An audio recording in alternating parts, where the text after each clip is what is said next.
은혜와 사랑이 풍성하신 주여와 하나님, 오늘도 저희들을 주의 백성 그리스도인으로 살게 해주셔서 감사합니다. 살아있는 모든 것에는 향기가 있고 또 채취가 있는 것처럼 우리가 그리스도인으로 살아가면서 우리의 삶 속에서 예수님의 아름다운 향기를 온전히 품을 수 있도록 인도하시기를 원합니다.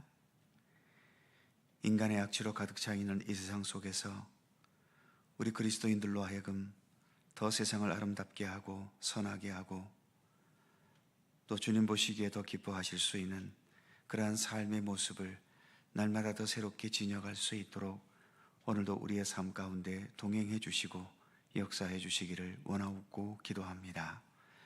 오늘도 하루를 시작하며 우리가 주님의 백성이기에 먼저 주님 앞에 겸손히 머리 숙입니다. 이 시간 가운데 주 성령께서 친히 임재하시며 모든 것을 주관하여 주시옵소서. 감사드리며 예수님의 이름으로 기도드립니다. 아멘. 찬송 431장입니다.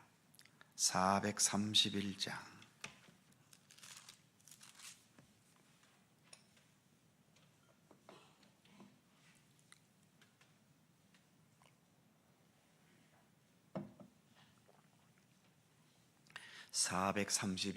함께 찬송합니다. 주 안에 기쁨 있네, 주 안에 살자, 주 안에 평안 있네, 주 안에 살자. 불안이 연기처럼 스며들어도 주 안에 사는 마음 기쁨 넘치네. 주 안에 사랑 있네, 주 안에 살자, 주 안에 소망 있네, 주 안에 살자.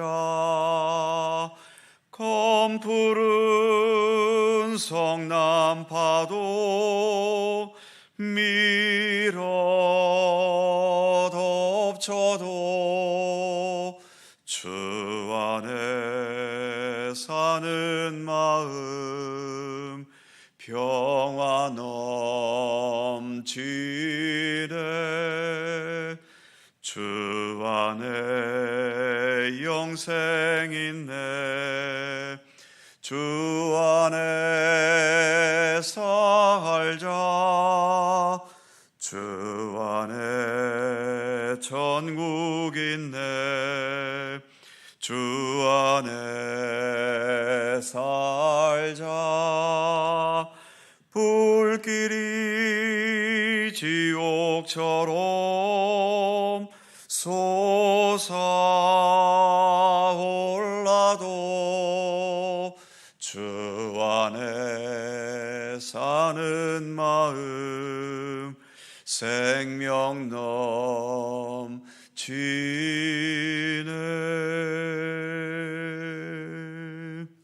아멘. 민수기 20장 1절입니다. 민수기 20장 1절, 구약성경 228면입니다. 민수기 20장 1절 한 절 말씀입니다. 다 함께 한 목소리로 봉독합니다. 첫째 달에 이스라엘 자손 곧 온 회중이 신광야에 이르러 백성이 가데스에 이르더니 미리암이 거기서 죽음에 거기에 장사되니라. 아멘. 본문 앞부분인 19장과 지금 시작하는 20장과는 단 한 장의 차이이지만 시간적으로는 38년의 시간이 경과해 버린 때입니다. 본문이 시작되는 첫 구절에 첫째 달의 이스라엘 자손 곧 온 회중이 신광야에 이르러 백성이 가데스에 이르더니 라고 되어 있는데, 지난 13장에서 광야 생활 2년 후에 가나안 땅에 정탐꾼을 보낸 적이 있었지요. 그때의 정탐꾼을 보냈던 장소가 본문에서와 똑같은 가데스였습니다. 그때 정탐에 실패했고 그 결과로 하나님께서는 정탐했던 기간 40일을 한 해로 계산을 해서 40년 동안을 광야에서 지내게 하셨지요. 정탐할 때에 이미 2년이 지나 있었고 이제 38년이 흘러서 광야 생활 마지막 해인 40년째에 이른 겁니다. 오늘 본문 1절에서 첫째 딸이라고 하는 것은 바로 40년째 첫째 딸을 의미하는 거지요. 그리고 광야의 방황길을 시작한 곳이 정탐이 실패했던 가데스였는데, 이제 광야의 방황 끝에 결국 다시 가데스로 돌아온 겁니다.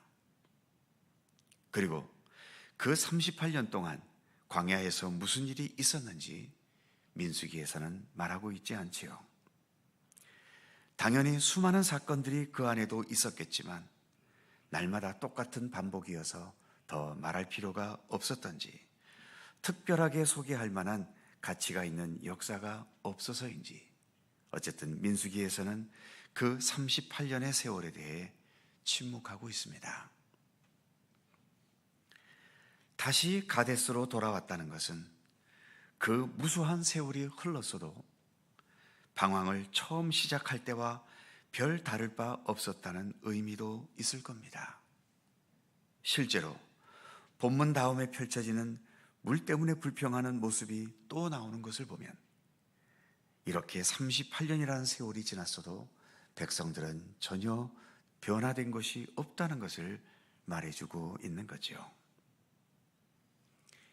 이런 세월들, 백성들도 광야에서 38년 동안 지루했겠지만 이 답답하고 고집스럽고 전혀 변화되지 않는 이런 백성들을 이끌어가는 모세와 대제사장인 아론과 그리고 여성 지도자였던 그 누나 미리암은 또 얼마나 답답한 세월을 살았을까요?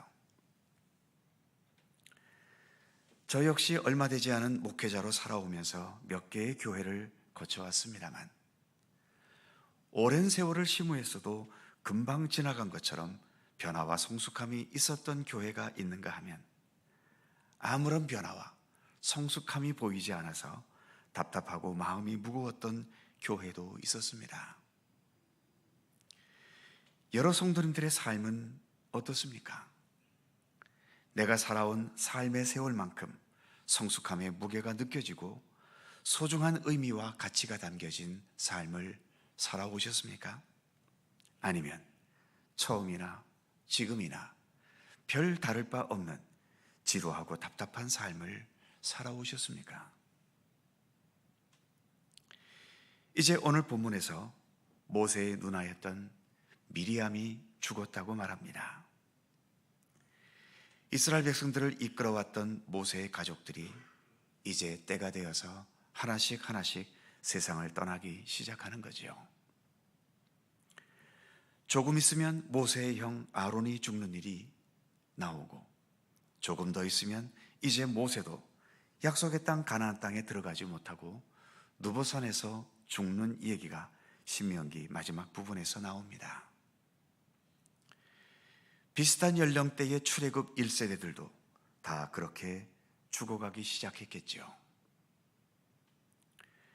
출애굽 1세대 중에는 지도자였던 모세도 아론도 미리암도 약속의 땅에 들어가지 못하고 광야에서 다 죽었습니다. 오직 정탐꾼을 보낼 때에 정직하게 보고했던 여호수아와 갈렙만이 출애굽 1세대 중에서 약속의 땅에 들어간 유일한 두 사람이지요. 제가 개인적으로 가끔 흥얼거리는 대중가요 중 하나가 인생은 미완성이라는 노래입니다. 인생은 미완성, 쓰다가 많은 편지. 인생은 미완성, 부르다 멎는 노래. 인생은 미완성, 그리다 많은 그림. 인생은 미완성, 색이다 많은 조각. 세상에서 멋지게 성공하고 또 내가 하고 싶은 일들을 마음껏 해보기를 모두가 바라겠지만 그럴 수 있는 사람은 별로 없어 보입니다. 요즘에 버킷리스트라고 해서 죽기 전에 꼭 해보고 싶은 목록을 적어놓고 그것을 다 해보려는 사람들이 많아졌습니다만 그거 다 해보기도 결코 쉽지 않을 것이고 또 다 해봐서 버킷리스트를 완성했다 해도 그것이 내 인생이 완성된 인생이 되는 것은 아닌 거지요. 대부분은 지루한 일상이 반복되다가 결국 때가 되어 세상을 떠나는 게 우리의 현실입니다. 그런데 세상의 흐름에 밀려다니면서 이스라엘 백성들처럼 먹을 거 없고 마실 물 없고 삶이 힘들면 모세와 아론에게 불평해대고 하나님을 원망하는 자들에게는 광야 생활이 40년이 아니라 400년을 살았다 해도 그 세월이 무슨 의미가 있겠습니까? 단지 풍요와 안락함과 육신의 행복과 자기 욕망을 펼쳐보는 것에 인생의 의미를 둔다면 그 모든 것을 다 성취했다 해도 영원한 미완성의 인생일 뿐이고 별 중요한 의미도 없이 끝나는 인생일 뿐입니다. 모든 이스라엘 백성들이 광야 생활을 지냈지만 끊임없이 불평해대는 백성들과 그들을 이끌어갔던 모세와 아론과 미리암은 그 삶에 있어서 그 마음에 있어서 어떤 차이가 있었을까요? 무엇보다 지도자인 모세와 아론과 미리암은 언제나 하나님을 먼저 생각하며 살았던 사람들 아닙니까? 위로는 하나님의 말씀과 뜻에 순종하려 했고 또 하나님의 지시하심을 따라 하나님과 동행하는 삶을 살려 했고 또 세상을 향해서는 하나님께서 맡겨주신 백성들이 약속의 땅에 이르기까지 인도해가고 이끌어가는 역할에 그들은 최선을 다했습니다. 백성들로부터 무수한 반대와 불평과 도발과 또 마음 아픈 상황들을 그 오랜 세월 동안 겪고 왔었으면서도 끝까지 참고 인내하면서 그러면서도 백성들의 아버지와 어머니로서의 마음을 잃지 않고 최선을 다해 백성들을 이끌어 왔습니다. 같은 광야 생활을 하고 있어도 이렇게 하늘의 하나님과의 관계 속에서 사는 자와 세상과 땅과 자신의 안일함에만 빠져 사는 이스라엘 백성들의 삶은 전혀 다른 거죠. 우리가 왜 예수를 믿고 따르려고 합니까? 세상 속에서 세상 사람들보다 더 잘 살고 더 행복하기 위해서인가요? 우리는 이 세상의 한계를 알고 또 이 세상을 살아가는 우리 자신의 한계도 알기 때문에 예수를 믿고 예수님을 의지하는 것 아니겠습니까? 광야와 같은 세상이고 이런 세상에서 사는 우리도 우리의 힘과 능력으로는 이 광야의 수준을 벗어나지 못하기 때문에 우리는 위에 계신 하나님, 우리 주 예수 그리스도를 바라보면서 주님과 함께 살아가는 삶을 위해서 오늘도 우리는 예수님을 믿고 따르고 있는 겁니다. 이스라엘 출애굽 1세대도 광야에서 죽었고 오늘 본문에서처럼 미리암도 광야에서 죽고 아론도 그리고 모세도 차례대로 죽습니다. 그러나 출애굽 1세대들의 그 이스라엘 백성들의 죽음과 미리암, 아론, 모세의 죽음은 그 의미가 전혀 다릅니다. 그동안 살아왔던 삶이 서로 다르기 때문이지요. 내 죽음을 의미 있게 하는 것은 편안하게 잘 죽는 것에 있지 않습니다. 하나님과 함께 잘 살아온 삶이 나의 죽음도 의미 있게 하는 거지요. 예수님은 십자가에 못 박혀서 누구보다 고통스럽게 가장 저주스러운 죽음을 당하신 분 아닙니까? 하지만 예수님은 하나님과 함께 언제나 살아오셨던 모든 삶이 있었기 때문에 오히려 그 누구보다도 가장 의미 있는 죽음이 되지 않으셨습니까? 예수님의 그 온전한 삶이 십자가에서의 죽음을 이기고 부활의 능력과 영광으로 나타난 것입니다. 우리도 세상 사람들과 똑같이 이 세상에 살다가 언젠가는 죽을 것이지만 우리는 예수님을 바라보며 살아가는 것을 택한 그리스도인들입니다. 내게 죽음이 다가오는 그 순간까지 참된 길과 진리와 생명이신 예수님과 함께 동행하는 아름다운 삶의 내용으로 우리의 삶을 더 충만히 채워가야 할 것입니다. 오늘 우리가 불렀던 찬송처럼 주 안에 기쁨이 있네, 주 안에 사랑이 있네, 주 안에 평안이 있네, 주 안에 살자. 지금 살아가는 것처럼 앞으로도 우리의 생명 다하기까지 주님 안에서 주님과 동행하면서 주님과 함께 살아왔던 아름다운 삶의 내용으로 더 채워나가시는 모든 성도들이 되실 수 있기를 주님의 이름으로 축원합니다. 기도하겠습니다. 거룩하신 하나님, 오늘도 주의 백성으로 살게 해주셔서 감사합니다.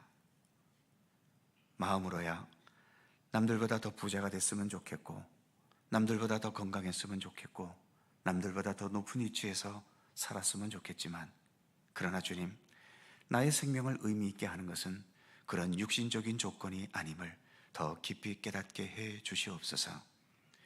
우리의 생명을 하나님께서 부여해 주셨지 않습니까? 그러기에 하나님과 함께 살아가고 또 우리의 구원을 위해서 길과 진리와 생명이 되신 우리 주 예수 그리스도를 의지하며 주님과 함께 동행하는 참된 믿음의 삶을 살 수 있는 것, 그것이 우리의 삶도 의미 있게 하고 우리에게 마지막으로 다가오는 죽음의 순간도 의미 있게 하는 것임을 더 깊이 깨달아 가게 하여 주시옵소서. 오늘 본문에서 세월이 38년이 흘렀고 이제 때가 되어 미리암이 죽었다는 내용을 우리가 함께 말씀으로 살펴보았습니다. 38년 동안에도 얼마나 많은 사람들이 이 세상을 떠나고 또 새롭게 태어나고 했겠습니까? 그 모든 것들이 의미 없이 반복되는 것은 우리의 삶을 그만큼 허무하게 하고 무의미하게 만들고 있음을 봅니다.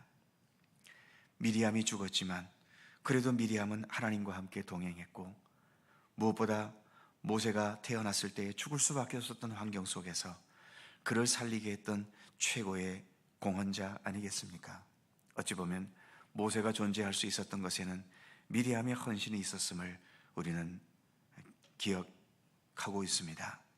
하나님, 어쨌든 우리의 모든 삶도 주님과 함께 언제나 동행할 수 있는 삶이 될 수 있기를 원합니다. 여전히 우리의 마음은 죄악된 것에, 부족한 것에, 허물된 것에 자꾸 마음이 빼앗기고 우리의 삶의 방향을 놓칠 때도 수시로 있지만, 그럼에도 다시금 주님 앞으로 돌아와 주님과 동행하고 주님을 붙들고 주님만 의지할 수 있는 그러한 믿음의 길을 걸을 수 있기를 원합니다. 언제나 우리 가운데 동행하시고 우리의 모든 삶의 길을 인도하시며 이끌어 주시옵소서. 오늘도 새날을 주셔서 감사합니다. 주님과 함께 오늘 하루도 시작하오니 모든 우리의 삶 속에 주님의 돌보심과 사랑과 은혜의 손길이 늘 함께하여 주시옵소서. 오늘도 간절히 간구하는 우리의 기도를 기억하여 주시고 오직 주님의 손길 속에 응답되도록 역사해 주시옵소서. 날마다 우리와 함께 하시는 주님께 감사와 찬양을 돌리오며 우리 구주 예수 그리스도의 이름으로 기도하옵나이다. 아멘. 하늘에 계신 우리 아버지, 아버지의 이름을 거룩하게 하시며 아버지의 나라가 오게 하시며 아버지의 뜻이 하늘에서와 같이 땅에서도 이루어지게 하소서. 오늘 우리에게 일용할 양식을 주시고 우리가 우리에게 잘못한 사람을 용서하여 준 것 같이 우리의 죄를 용서하여 주시고 우리를 시험에 빠지지 않게 하시고 악에서 구하소서. 나라와 권능과 영광이 영원히 아버지의 것입니다. 아멘. 함께 기도하시고 자유롭게 돌아가시겠습니다.